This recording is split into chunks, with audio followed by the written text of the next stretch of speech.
Assalamualaikum warahmatullahi wabarakatuh. Saya Niki Cahyani Bagi akan menjelaskan beberapa poin tentang keuangan menengah 2. Langsung saja, persamaan dasar akuntansi. Persamaan dasar akuntansi adalah perhitungan yang nantinya bisa memproyeksikan kekayaan, hutang, serta modal yang dimiliki perusahaan tersebut. Seperti yang kita ketahui, prinsip umum akuntansi yang kita ketahui adalah adanya keseimbangan atau balance antara visi pemasukan dengan pengeluaran keuangan perusahaan. Prinsip persamaan dasar akuntansi secara sistematis menghubungkan antara harta perusahaan dengan hutang secara modal serta modal. Bagian harta atau aset perusahaan termasuk dalam bagian aktiva, sedangkan hutang dan modal masuk dalam bagian pasif. Rumus persamaan dasar akuntansi yaitu harta dalam kurung aktiva sama dengan hutang tambah modal dalam kurung pasif.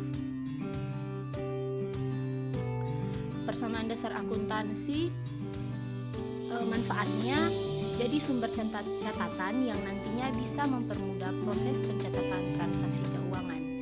Persamaan dasar akuntansi memuat informasi mendasar terkait transaksi keuangan yang masuk maupun keluar dari rekening perusahaan, sehingga nantinya memudahkan proses pembuatan laporan keuangan serta sarana untuk memeriksa besarnya saldo yang masuk maupun keluar dari rekening perusahaan.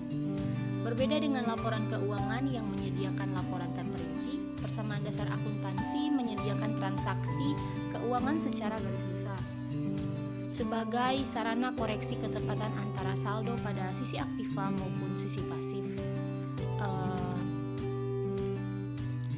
Perhitungan saldo pada kedua belah pihak tabel persamaan dasar akuntansi nantinya menyisakan angka yang seimbang jika semua transaksi telah dilaporkan dengan sebaik mungkin.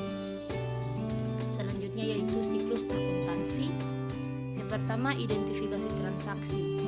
Tahap pertama yang diperlukan dilakukan adalah dalam siklus akuntansi adalah mengidentifikasi transaksi. Biasanya hal yang banyak dilakukan pada tahapan ini adalah mencatat seluruh transaksi yang terjadi pada bisnis, baik pembelian maupun penjualan. Yang kedua, analisis transaksi. Dalam proses akuntansi double entry system, tahapan analisa adalah tahapan penting untuk memastikan kebenaran tentang suatu transaksi dan tentang pengaruhnya terhadap kondisi keuangan perusahaan. Yang ketiga, yaitu pencatatan transaksi dalam jurnal. Tahapan ini biasa disebut dengan penjurnalan dan setiap transaksi dibagi ke dalam dua bagian, yaitu debit dan kredit. Penjurnalan harus dilakukan dengan berurutan dan teliti tanpa ada transaksi yang terlewatkan, sehingga pada masa akhir yang akan datang jumlah debit dan kredit yang sama besarnya. Yang keempat yaitu posting dalam buku besar. Setelah penjurnalan, lalu data transaksi kemudian dipindahkan ke dalam buku besar. Buku besar dapat diartikan sebagai kumpulan rekening pembukuan yang berisikan informasi aktiva tertentu yang dicatat dalam satu periode. Tujuan tahapan ini adalah untuk memudahkan akuntan jika melakukan pengecekan ulang, melihat referensi terkait dengan histori transaksi yang terjadi jika sudah tercatat dalam buku besar. Selanjutnya yaitu neraca saldo, penyesuaian, dan laporan keuangan. Tahapan selanjutnya adalah membuat neraca saldo. Penyesuaian dibuat dengan berdasarkan pada buku neraca saldo yang sudah dibuat sebelumnya dengan memperhatikan jurnal penyesuaian. Jika seluruh data sudah benar, maka bisa membuat laporan keuangan seperti laporan laba rugi, laporan perubahan modal, laporan arus kas, dan neraca yang menghitung likuiditas, solvabilitas, dan fleksibilitas. Yang ketujuh yaitu jurnal penutup. Tahapan terakhir dalam siklus ini adalah penyesuaian jurnal penutup oleh seorang akuntan. Jurnal penutup ini disusun pada akhir periode akuntansi dengan cara menutup rekening nominal atau rekening laba rugi. Yang kedelapan, menyusun neraca saldo pada jurnal kembali. Ini adalah tahapan opsional. Neraca saldo pada tahapan ini beresiko saldo rekening permanen dan dari rekening buku besar setelah jurnal penutup. Sementara jurnal pembalik dibuat agar proses pencatatan beberapa transaksi tertentu pertama selalu berulang bisa lebih sederhana. Kemudian laporan keuangan. Secara umum, laporan keuangan adalah laporan yang berisi pencatatan uang dan transaksi yang terjadi dalam bisnis, baik transaksi pembelian maupun penjualan dan transaksi lainnya yang memiliki nilai ekonomi dan moneter. Biasanya laporan ini dibuat dalam periode tertentu.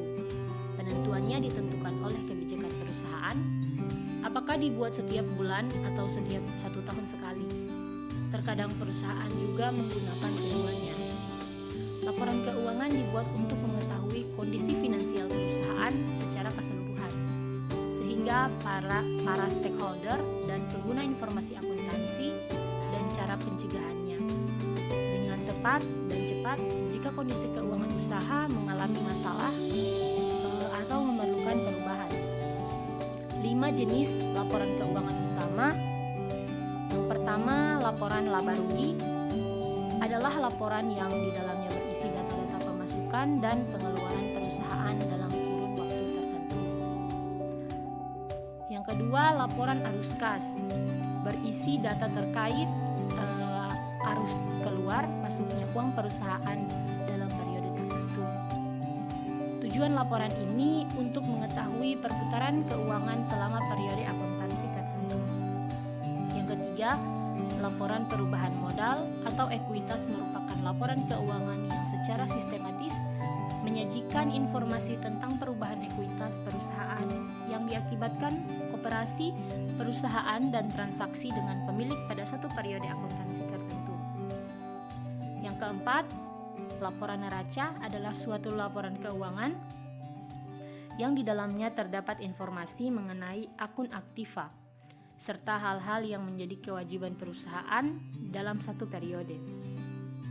Dalam penerapannya, laporan keuangan neraca terdapat 2 macam, yaitu bentuk estafet dan skontro. Yang kelima yaitu catatan atas laporan keuangan, mengacu pada informasi tambahan yang membantu menjelaskan bagaimana perusahaan sampai pada angka laporan keuangan. Kemudian 5 jenis akun. Yang pertama, akun harta atau aset atau aktiva. Harta atau aktiva adalah sumber ekonomis yang juga meliputi biaya-biaya yang terjadi akibat transaksi sebelumnya dan mempunyai manfaat pada masa yang akan datang. Harta merupakan jumlah kekayaan yang dimiliki perusahaan untuk menjalankan usahanya. Harta dapat dikelompokkan atas kelancaran atau likuiditas, yaitu harta lancar. Investasi jangka panjang, harta tetap, harta tidak berwujud, dan harta-harta lainnya. Harta lancar adalah harta yang berupa uang kas atau bank dan harta yang sangat mudah dijadikan uang atau umur pemakaiannya kurang dari 1 tahun. Yang termasuk harta lancar adalah sebagai berikut, yaitu kas, surat-surat berharga atau efek, wesel tagih, piutang, persediaan barang dagang, perlengkapan, beban bayar di muka. Penyertaan atau investasi adalah investasi jangka panjang dalam bentuk saham, obligasi, atau surat berharga lainnya. Investasi bertujuan memperoleh keuntungan pada masa yang akan datang atau dengan tujuan untuk menguasai perusahaan lainnya. Investasi umumnya dalam bentuk saham dan obligasi. Harta tetap adalah harta berwujud yang digunakan untuk operasi perusahaan yang mempunyai manfaat lebih dari 1 tahun, seperti tanah, bangunan, mesin, dan peralatan. Harta tak berwujud adalah harta yang tidak mempunyai wujud fisik, tapi merupakan hak-hak istimewa yang menguntungkan perusahaan dalam menghasilkan pendapatan. Contoh harta tak berwujud antara lain hak paten, yaitu hak istimewa atau suatu barang yang diberikan oleh pemerintah kepada perusahaan. Yang kedua, hak cipta, yaitu hak karena menciptakan sesuatu yang diberikan oleh pemerintah kepada perusahaan. misalnya hak cipta lagu, goodwill, yaitu nama baik perusahaan yang melekat pada perusahaan itu sendiri. Dengan adanya goodwill, barang yang diproduksi mendapat kepercayaan dan dibeli oleh masyarakat. Kemudian perhitungan pendapatan. Ada 3 metode perhitungan yang bisa digunakan untuk mengetahui jumlah atau nilai dari pendapatan nasional, yaitu yang pertama, pendekatan produksi. Pendekatan ini menekankan pada kegiatan yang menciptakan nilai tambah atau value added. Maka dari itu perhitungan yang hanya mencakup perhitungan nilai tambah pada sektor produksi. Perhitungan pendapatan nasional dengan pendekatan produksi dapat dihitung dengan menggunakan rumus berikut. Y sama dengan dalam kurung Q1 kali P1 tambah dalam kurung Q2 tambah P2 tambah dalam kurung Q3 kali P3 tambah titik-titik tambah Qn kali Pn dalam kurung. Keterangan Y sama dengan pendapatan nasional, P1 sama dengan harga barang ke 1, Pn harga barang ke N, Q1 jenis barang ke 1, Qn jenis barang ke N.